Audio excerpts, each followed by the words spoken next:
Seterusnya hadirin sekalian, sampailah masanya ke acara yang dinantikan. Marilah kita bersama-sama menghayati ucapan perasmian yang akan disampaikan oleh Yang Amat Berhormat Tan Sri Datuk Haji Muhyiddin bin Haji Mohamad Yassin, Perdana Menteri, dan seterusnya merasmikan Dasar Pemakanan Kebangsaan Malaysia DPKM 2.0. Dengan segala hormatnya, majlis mempersilakan Yang Amat Berhormat Tan Sri Datuk Haji Muhyiddin bin Haji Mohamad Yassin. Terima kasih saudara dan saudari pengacara majlis. Bismillahirrahmanirrahim. Assalamualaikum warahmatullahi wabarakatuh. Salam sejahtera.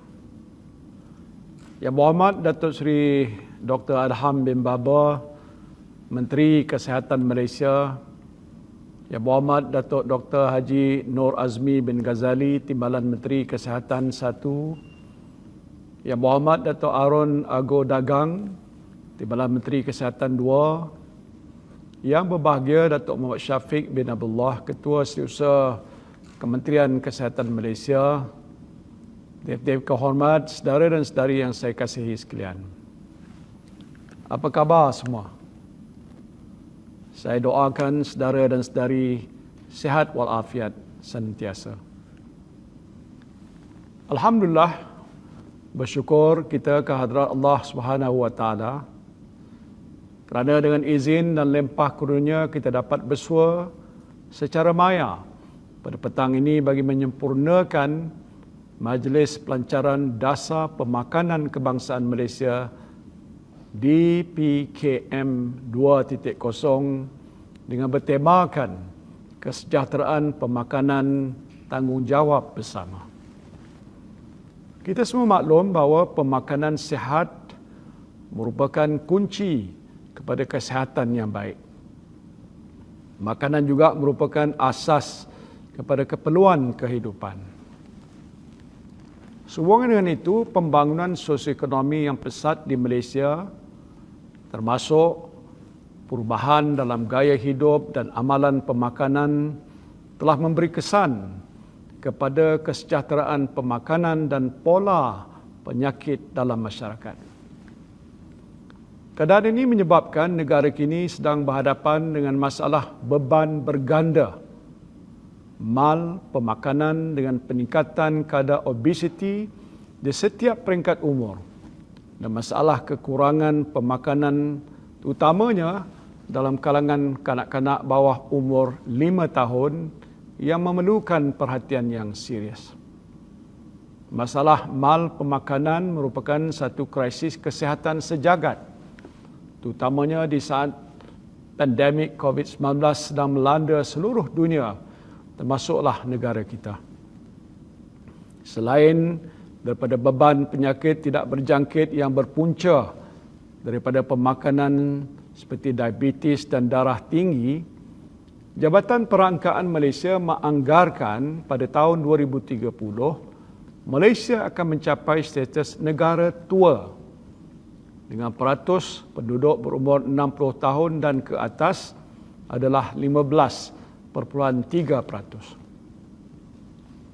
Dengan kenaikan angka-angka yang membimbangkan dan ramalan peningkatan beban penyakit ini, pencegahan dan pengawalan masalah beban berganda mal pemakanan merupakan satu cabaran besar kepada penjagaan kesihatan negara kita. Usaha bagi memerangi dan menamatkan semua bentuk masalah mal pemakanan memerlukan suatu dasar pemakanan yang mampan, melibatkan dan merentasi semua sektor kerajaan, swasta, industri dan penduduk Malaysia sendiri. Dasar ini perlu dilaksanakan selari dengan konsep whole of government and whole of society. Saudara dan saudari yang saya kasihi sekalian, melalui DPKM 2.0, kerajaan beriltizam untuk meningkatkan dan mengekalkan kesejahteraan pemakanan masyarakat. 3 matlamat Dasar Pemakanan Kebangsaan Malaysia 2.0 ini adalah untuk meningkatkan status pemakanan, mengurangkan prevalen penyakit tidak berjangkit berkaitan pemakanan dan memperkukuhkan sekuriti makanan dan pemakanan. Bagi mencapai matlamat dasar pemakanan kebangsaan Malaysia 2.0 ini, 13 strategi telah dibentuk untuk memastikan kesejahteraan pemakanan rakyat Malaysia. Kesemua strategi yang dirangka ini bersifat menyeluruh dan dirangka bagi memenuhi 3 matlamat di PKM 2.0 yang saya sebutkan sebentar tadi.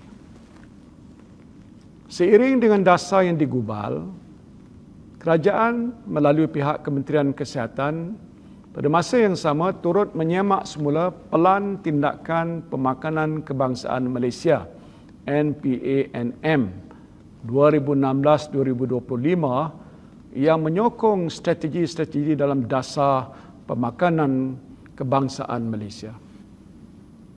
Selain itu, isu-isu pemakanan utama negara seperti sekuriti makanan dan pemakanan juga telah diintegrasikan dalam dasar agro makanan DAN 2.0. Pihak Kementerian Kesihatan juga telah mengetui kluster keselamatan makanan dan pemakanan di bawah Jawatankuasa Kabinet Sekuriti Makanan Negara yang dipengusikan oleh saya sendiri.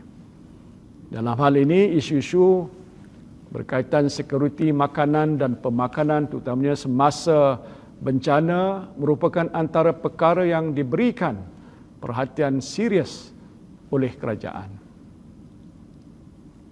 Dengan semakan dasar ini juga adalah menjadi hasrat kerajaan untuk melahirkan generasi yang sihat melalui kesejahteraan pemakanan daripada usia muda. Dan sehubungan dengan itu, bagi memerangi masalah mal pemakanan di kalangan kanak-kanak dan remaja, satu jawatankuasa bersama yang melibatkan pelbagai agensi pemegang taruh yang berkaitan akan ditubuhkan dalam waktu yang terdekat. Saudara dan saudari yang saya kasihi sekalian, saya ingin menekankan bahawa dasar pemakanan kebangsaan Malaysia 2.0 ini adalah dasar kita bersama. Kerana kesejahteraan pemakanan adalah tanggungjawab kita bersama. Saya menyeru agar semua pihak dapat membawa agenda pemakanan ke hadapan dan mengintegrasikan komponen pemakanan ke dalam dasar-dasar kerajaan dan juga agensi-agensi lain yang berkaitan. Dalam hal ini, perancangan dan pelaksanaan strategi dasar dan pelan tindakan pemakanan yang komprehensif dan inklusif ini tidak akan berjaya dilaksanakan tanpa sokongan padu dan komitmen daripada semua pihak. Sebab itu, saya berharap agar di PKM 2.0 ini akan menjadi rujukan utama dan agenda pemakanan dapat diintegrasikan dalam pengembalan dasar dan pembangunan pelan-pelan tindakan dalam negara. Saya doakan agar negara kita akan terus makmur dan sejahtera, terutamanya dari segi pemakanan, agar matlamat kita untuk mencapai bangsa yang sihat akan terlaksana. Ucapan terima kasih dan penghargaan saya kepada seluruh warga kerja KKM yang telah bekerja dengan komited dalam nak memastikan perkhidmatan pemakanan dan kesihatan dapat terus disampaikan dengan berkesan pada masyarakat, terutamanya dalam keadaan negara kita masih berada dalam fasa pemulihan bagi menamatkan wabak COVID-19 ini. Dengan lafaz Bismillahirrahmanirrahim, saya melancarkan dasar pemakanan kebangsaan Malaysia 2.0. Saya sudahi ucapan ini dengan lafaz wabillahi taufiq wal hidayah. Assalamualaikum warahmatullahi wabarakatuh. Sekian, terima kasih.